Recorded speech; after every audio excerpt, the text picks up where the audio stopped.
Vous allez lire ce magazine américain. Vous allez lire, mes frères, là, je parle de la solution. Ce qui se passe aujourd'hui, hein, j'en parlais en mai 2010. Pour combattre pour combattre ce système, il faut neutraliser Kanambe à l'ouest et Kagame à l'est. Je l'appelais Kanambe comme tout le monde. Mais tout ça, c'est de la distraction pure. Ce Kanambe, comme on l'appelle, à l'heure où je vous parle, il n'est bon que pour la CPI. C'est un sacrifié. Il n'y a aucun pays d'Afrique qui prendra le risque de lui accorder l'asile. Parce que ce qui trimballe, à la différence avec Kagame, Kagame est très fort. C'est un grand stratège. Kagame les tient tous comme ça. Comme Charles Taylor n'a pas su les tenir malheureusement. Mais Kagame les tient. Il a tenu une conférence à la Sorbonne. Très exactement le 11 décembre 2010. Où les frères sont venus en masse me poser la question de savoir ce qu'il fallait qu'on fasse pour battre Joseph Kabila. Je leur ai expliqué que la première démarche à faire était de s'adresser au système. C'est très bien qu'on nous donne des Kabila. La rue, tout le monde est dehors dans la rue pour un Kabila. Mais vous vous rendez compte, Kabila est un fusible. C'est la partie visible d'un iceberg, c'est le bonsaï, le petit arbre qui cache la grosse forêt. Il faut s'attaquer à la forêt. En même temps que Kabila, il faut s'attaquer à la forêt. Mais ne pas perdre de temps avec Kabila. Le mouvement que je veux créer, c'est celui-là. Pour dire système. Parlons au système.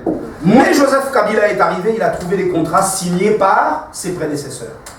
Nous allons arriver si on y va dans les mêmes conditions, mais on devra valider ce qui existe déjà. Non, nous devons venir en révolutionnaire. Nous devons tout remettre en cause. C'est ce que nous devons obtenir. Nous avons un discours souverainiste qui ne plaît à personne, à aucun Occident. J'aime beaucoup la question de Lambrecht. Vous savez, Lambrecht pose une question à Blaise Compaoré lors du 14e sommet de la francophonie à Kinshasa récemment. J'ai beaucoup aimé cette question. Il lui pose la question de savoir, concernant je ne la retrouve pas, mais je l'ai dans la tête, il lui pose la question de savoir concernant le Mali. Si l'objectif de la CEDEAO, qui se réunit notamment à Kinshasa en marge du sommet de la francophonie, si l'objectif est de discuter sur la partition du Mali ou de son intégrité territoriale. Blaise Compaoré a dribblé la question. Je ne sais pas combien de Congolais ont suivi ça, mais est-ce que vous imaginez l'impact, la force de cette question? C'est un journaliste français, Xavier Lambrecht, de TV5 Monde, qui pose cette question à Blaise Compaoré. Cela veut dire qu'au sein de la CEDEAO, mais voilà ce qui se décide. Parce qu'aujourd'hui, ils sont en train de redessiner complètement la carte de l'Afrique de manière à pouvoir donner aussi un petit morceau aux émergents, à ceux qui sont en train d'arriver. Je renonce d'avance d'aller aux élections en 2016 si ceux avec lesquels je vais aux élections n'ont pas compris fondamentalement quelle est ma démarche. Je ne peux pas aller aux élections pour aller aux élections. Vous comprenez? Moi, je veux qu'on y aille pour dénoncer le système, pour casser tout ce qui a été fait à aujourd'hui tel que ça a été fait. Suivez mes discours. À l'époque, quand j'étais aux États-Unis, quand je mettais en cause le cas OV israélien, quand je mettais en cause Forrest le Belge, quand je mettais en cause la Banro Corporation canadienne, je faisais déjà ce que je fais aujourd'hui. Vous comprenez? Nous devons faire très attention demain aux engagements que nous allons prendre, car ces engagements vont être déterminants par rapport à l'avenir de notre continent.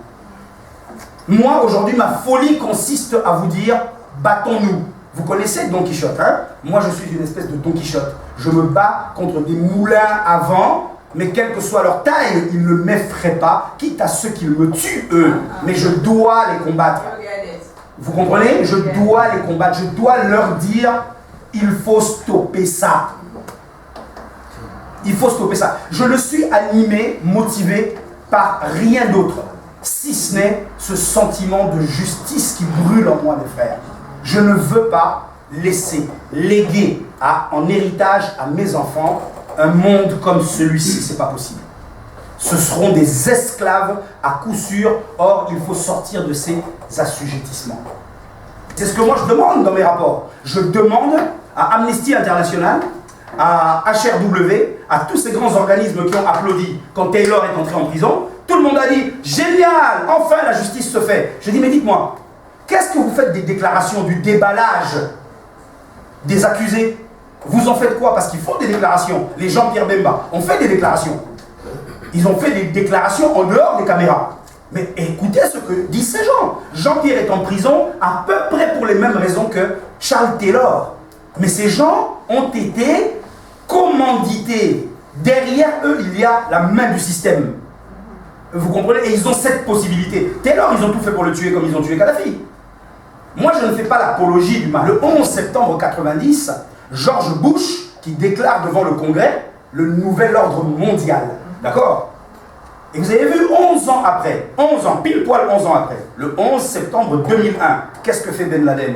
Et hier, j'ai expliqué pourquoi. Moi, je ne pardonnerai jamais à Ben Laden et à sa descendance ce qu'ils ont fait. Mais au moins, je peux le justifier. Au moins, je peux le justifier. Je sais pourquoi ils ont fait ça.